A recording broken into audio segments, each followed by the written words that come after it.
예수님은 가나의 결혼식에서 물로 포도주를 만드신 기적을 행하신 후에 가버나움으로 가십니다. 그 후에 예수께서 그 어머니와 형제들과 제자들과 함께 가버나움으로 내려가셨으나 거기에 여러 날 계시지는 아니하시느니라.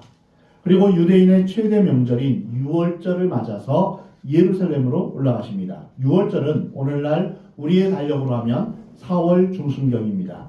오늘 본문 13절에 유대인의 유월절이 가까운지라 예수께서 예루살렘으로 올라가셨더니 성전 안에서 소와 양과 비둘기 파는 사람들과 돈 바꾸는 사람들이 앉아있는 것을 보시고 예루살렘에 올라가 성전에 들어가신 예수님은 이상한 광경을 목격합니다.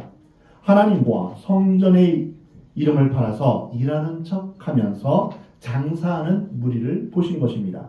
그 순간 온유하시고 겸손하시며 사랑이 충만하신 예수님이 완전히 다른 모습으로 바뀌십니다. 오늘 본문 15절입니다. 노끈으로 채찍을 만드사 양이나 소를 다 성전에서 내쫓으시고 돈 바꾸는 사람들의 돈을 쏟으시며 상을 엎으시고 비둘기 파는 사람들에게 이르시되 이것을 여기서 가져가라. 내 아버지의 집으로 장사하는 집을 만들지 말라. 예수님의 추상 같은 불구령이 떨어졌습니다. 예수님이 노하시자 아무도 한거하지 못한 채 성전 안은 숙연해집니다. 가나의 결혼식에서 물로 포도주를 만드신 기적의 장면에 이어서 곧바로 예수님이 채찍을 들고 노하시는 장면이 소개됩니다. 마태, 마가, 누가복음은 이 사건을 예수님이 체포당하시기 직전에 있었던 일로 기록하고 있습니다. 공생애 시작하신 지 3년 만의 일입니다. 하지만 요한복음은 공생애를 시작할 때의 모습으로 소개합니다. 우리는 예수님의 이러한 모습에서 알 수 있는 사실이 있습니다. 메시아는 인간을 사랑하시며 기적을 베풀어 주시며 구원을 하십니다. 죄인을 구원하십니다. 하지만 동시에 인간의 불의를 심판하시고 거짓에 노하시며 잘못에 대해서 책망하십니다. 요한계시록을 보면 다시 오시는 그 예수님께서 이 세상을 엄중하게 심판하시는 그런 심판주로서의 예수님을 우리가 볼 수 있습니다. 여기서 우리는 메시아의 두 가지 모습을 발견하게 됩니다. 진정한 사랑은 죄를 덮어두지 않고 죄를 치워주며, 진정한 용서는 잘못을 못 본 척하는 것이 아니라 잘못의 대가를 대신 치루어 줍니다. 진정한 사랑은 이처럼 자신을 희생하고 순교합니다. 예수님은 모든 인간에게 값없이 구원을 주시려고 십자가에서 죄의 대가를 대신 치루어 주셨습니다. 이것이 기독교의 진정한 핵심입니다. 부모의 가슴이 찢어지는 희생 속에서 자녀들이 올곧게 성장하는 것과 같습니다. 우리는 예수님이 성전에서 노를 바라시는 이러한 사건을 통해서 몇 가지 사실을 배우게 됩니다. 첫 번째로 주님은 예루살렘 성전을 사랑하신다는 것입니다.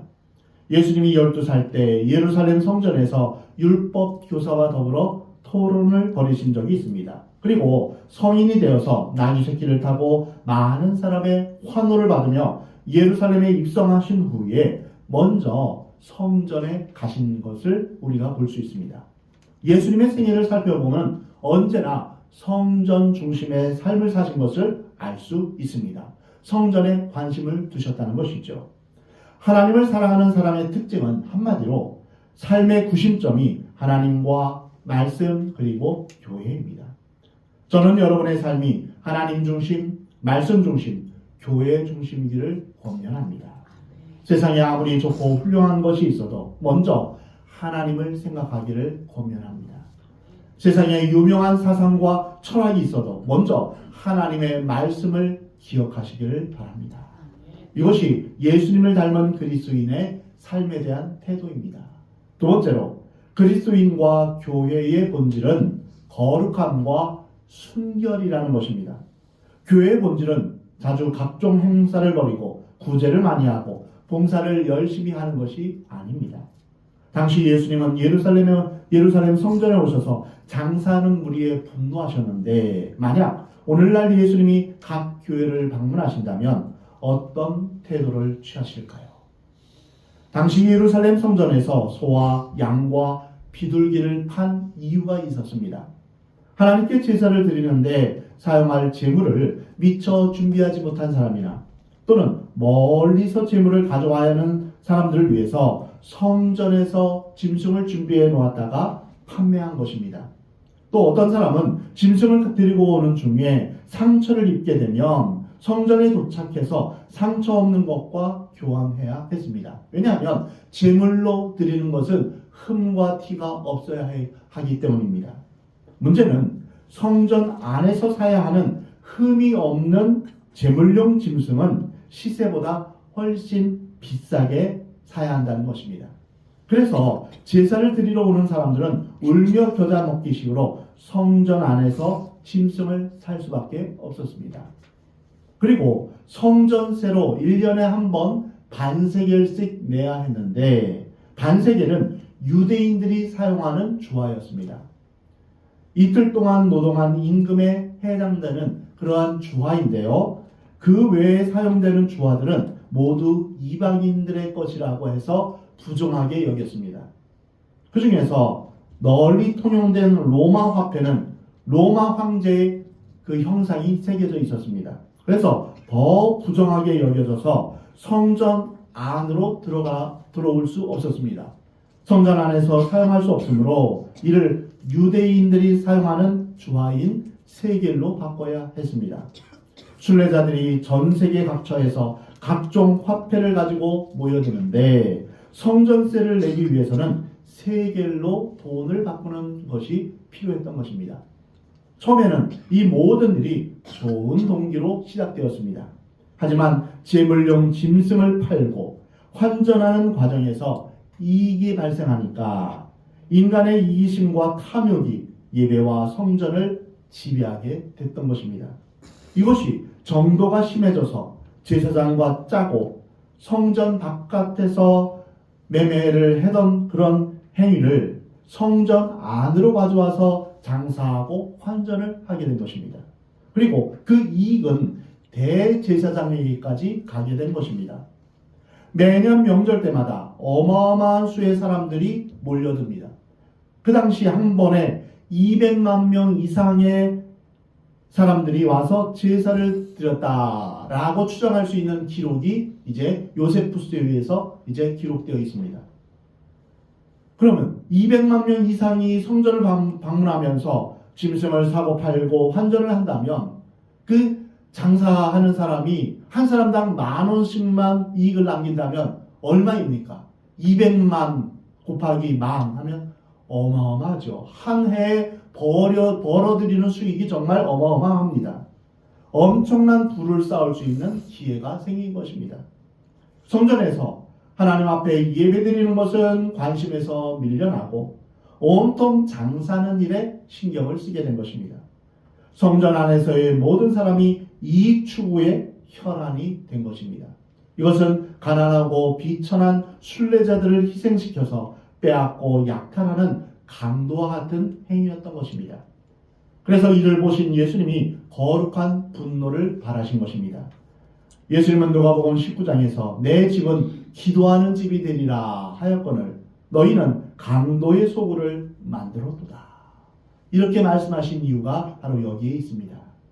예수님 당시 헤롯 성전은 성전 본당과 지성소 외에 몇 개의 뜰로 나누어져 있습니다. 성전 입구에 들어서면 첫 번째로 이방인의 뜰이 나옵니다. 그리고 그 다음 더 들어가면 여인의 뜰이 나옵니다. 그리고 그 다음은 이스라엘의 뜰, 그 다음은 제사장의 뜰입니다. 지금 장사하는 모든 행위는 이방인의 뜰에서 이루어지고 있습니다. 이방인의 뜰은 이방인만 들어갈 수 있는 유일한 뜰이었습니다. 그리고 유대인 여자들은 이방인의 뜰을 지나서 여인의 뜰까지만 들어갈 수 있었습니다. 그리고 유대인 남자들은 이제 이방인의 뜰, 여인의 뜰을 지나서 이스라엘의 뜰, 거기까지 들어갈 수 있습니다. 그리고 그 이후에 제사장의 뜰은 제사장만 들어갈 수 있는 그러한 구분된 그런 장소들이 있었습니다. 이방인은 이방인의 뜰까지만 들어갈 수 있고 그 너머 다른 뜰은 들어갈 수가 없었습니다. 그래서 이방인이 들어갈 수 있는 유일한 뜰이 바로 이방인의 뜰입니다. 그래서 하나님의 감동을 입은 이방인들이 있을지라도 이방인의 뜰에서만 예배드리고 기도할 수밖에 없었습니다. 사도행전 8장에 나오는 에티오피아 내시도 예루살렘에서 예배를 드릴 때 이방인의 뜰에만 머물다 갔을 것입니다.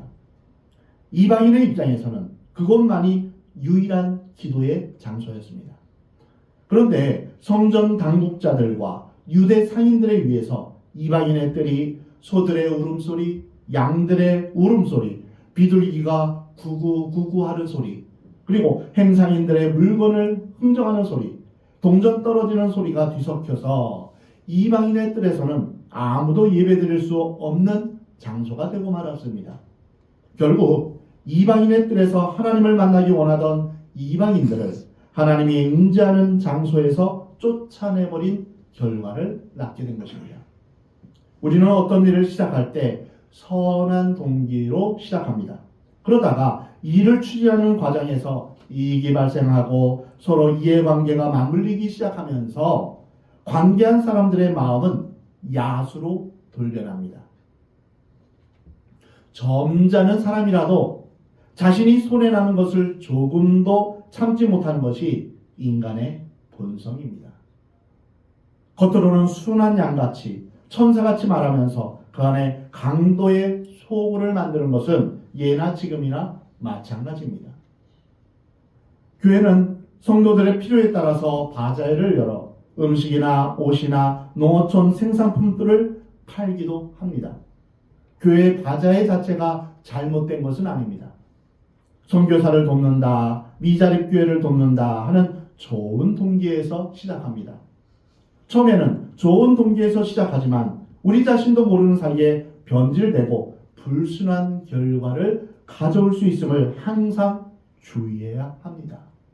특히 교회에서 물건을 사고 파는 행위나 돈을 주고받는 행위는 10번이고 20번이고 예수님의 말씀을 기억하면서 이루어져야 합니다. 초심을 잃지 말고 선하고 깨끗한 양심을 버리지 않아야 한다. 이것이 바로 예수님을 통해서 우리가 배울 점입니다. 교회를 자신의 이익을 추구하는 곳으로 이용해서는 안 된다는 것입니다. 세 번째로 예수님은 일을 진행하실 때 신중하게 하시며 사람들을 야단치실 때 상처를 주지 않으셨다는 것입니다. 예수님은 노끈으로 채찍을 만들어서 양과 소들을 내쫓고 돈을 바꿔주던 탁자를 엎어버리셨습니다. 여기서 우리가 주목할 것은 예수님은 사람을 치지 않으셨다는 것입니다. 그리고 사람을 향해서 인격 모독하는 말을 하지 않으셨습니다. 흔히 이런 경우에 우리는 사람을 치거나 밀치거나 또는 인격 모독하는 말을 하게 됩니다. 좋은 의도로 한다고 하면서 폭력을 쓰거나 폭언을 하는 것은 하나님의 방법이 아닙니다. 하나님의 일을 한다면서 지나친 의협심이 발동되어서 사람에게 상처를 주고 도덕적으로 수치심을 안겨주는 일을 우리는 너무나 쉽게 하게 됩니다.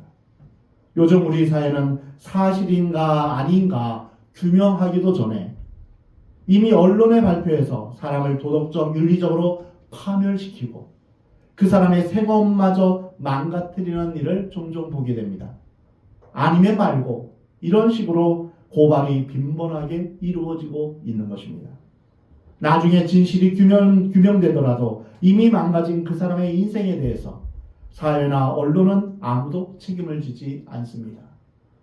또 하나 주목해야 할 것은 예수님의 비둘기를 파는 사람을 대하는 태도입니다.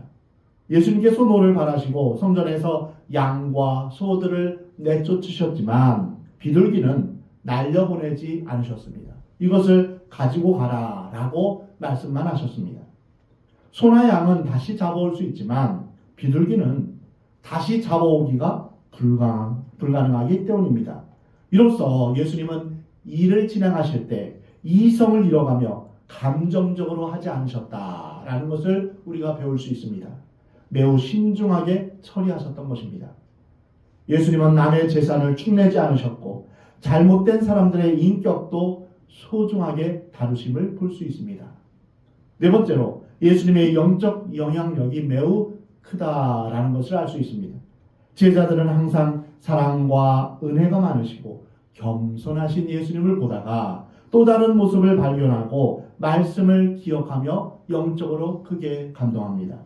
오늘 본문 17절에 제자들이 성경 말씀에 주의 전을 사모하는 열심히 나를 삼키리라 한 것을 기억하더라.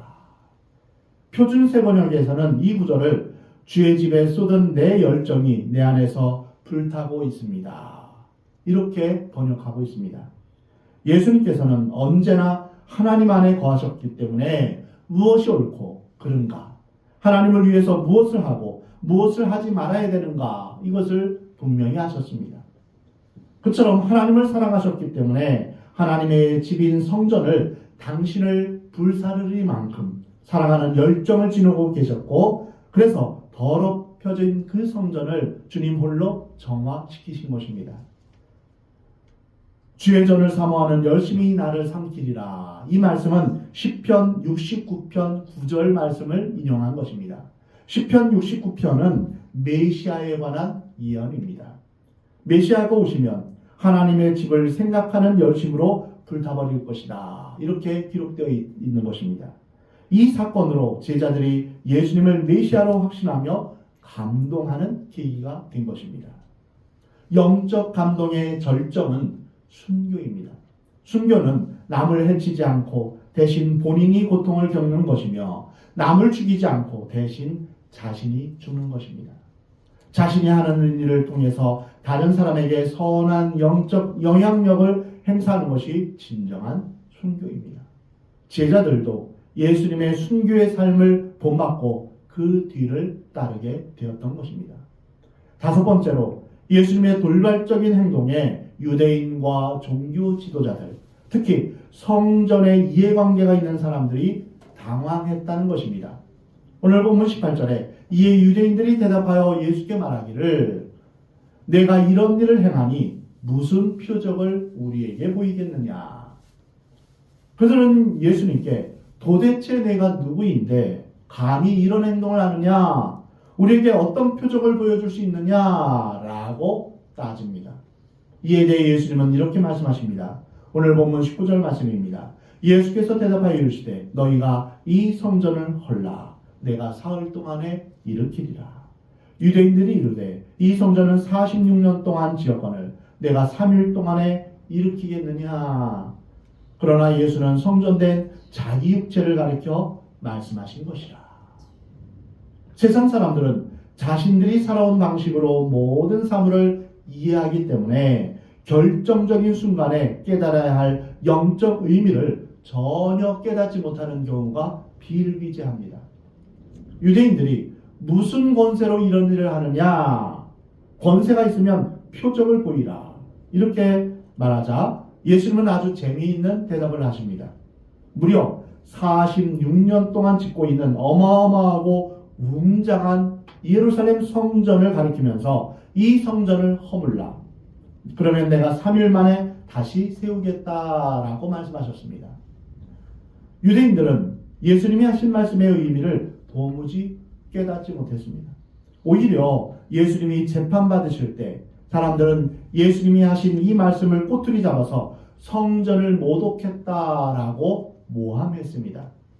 예수님이 하신 이 비유의 말씀들은 모든 사람이 다 알아들을 수 있는 것은 아닙니다. 듣는 귀가 있는 사람만 들을 수 있습니다. 예수님은 십자가에 못 박혀 죽으시고 3일 만에 부활하실 것을 예표로 성전을 허물면 3일 만에 일으키겠다라고 표현하신 것입니다. 그러나 그 당시 제자들을 포함해서 어느 누구도 그 의미를 깨닫지 못했습니다. 이것은 예수님이 말씀하신 비유의 핵심 부분에 해당합니다. 저자인 사도 요한은 이 비유로 말씀하신 것에 대해서 확실하게 해석해 줍니다. 오늘 본문 21절, 그러나 예수는 성전된 자기 육체를 가리켜 말씀하신 것이라. 사랑하는 성도 여러분, 우리는 영적인 눈과 귀가 떠지고 밝아져서 복음과 구원의 비밀을 밝히 깨달아 알아야겠습니다. 어쩌면 예수님이 십자가에서 죽으신 것이 인간의 눈으로 보면 실패한 것일 수도 있습니다.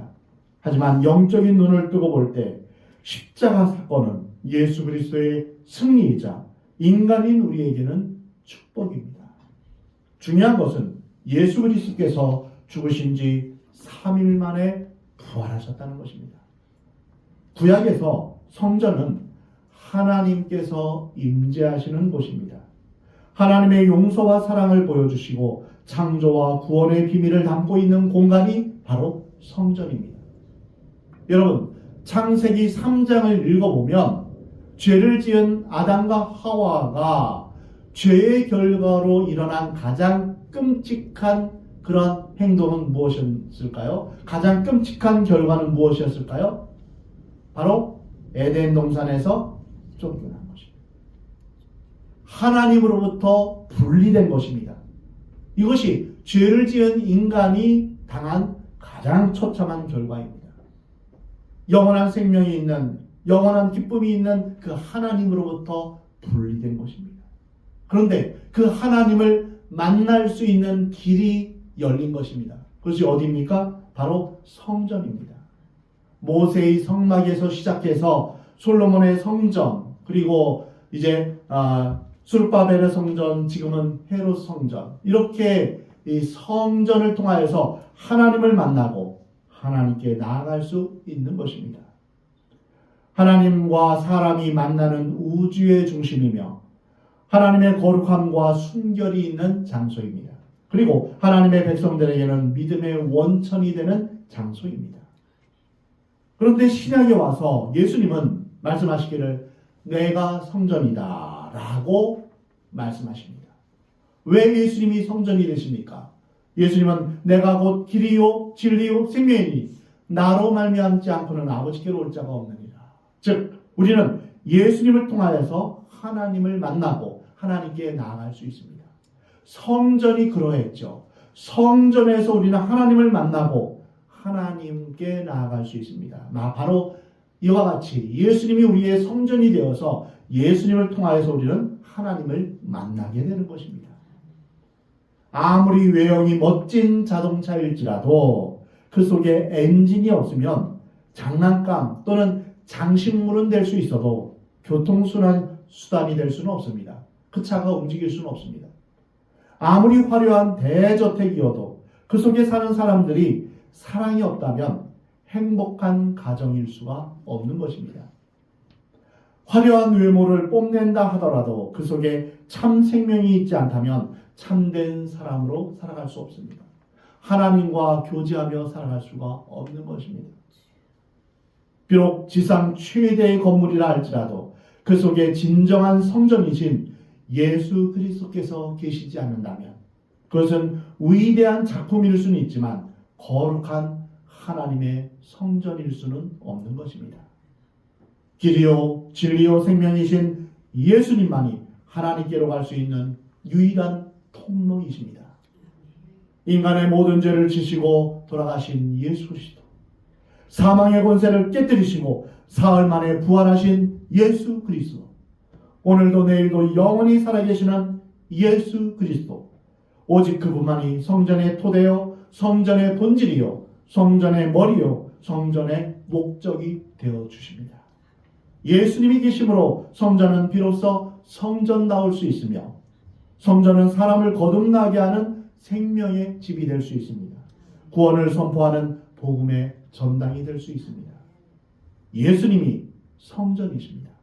그리고 또 우리에게 말씀하시기를 고린도전서 3장 16절에서 너희는 너희 몸이 하나님의 성전인 것과 성령이 거하시는 하나님의 성전인 것을 너희가 알지 못하느냐.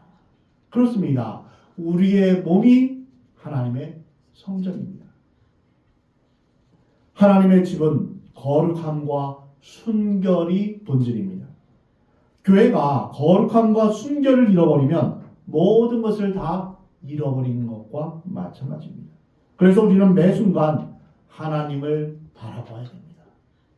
한순간이라도 하나님에게서 시선을 옮기는 즉시 인간은 추악한 자기 탐욕의 노예, 자기 이기심의 노예로 전락하고 맙니다. 그래서 우리는 늘 하나님을 바라봐야 합니다.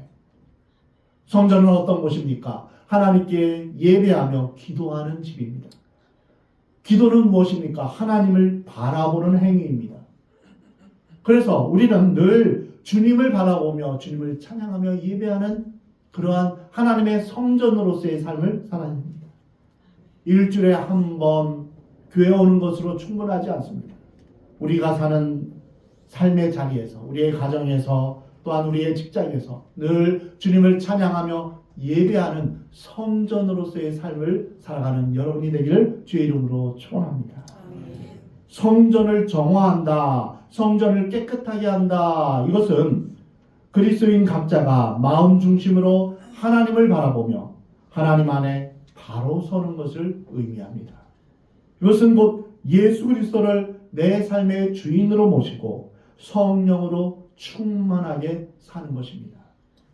거룩한 성전이 되시는 예수님이 내 마음에, 내 삶에 계시기 때문에 나 자신도 성전이 되는 것입니다.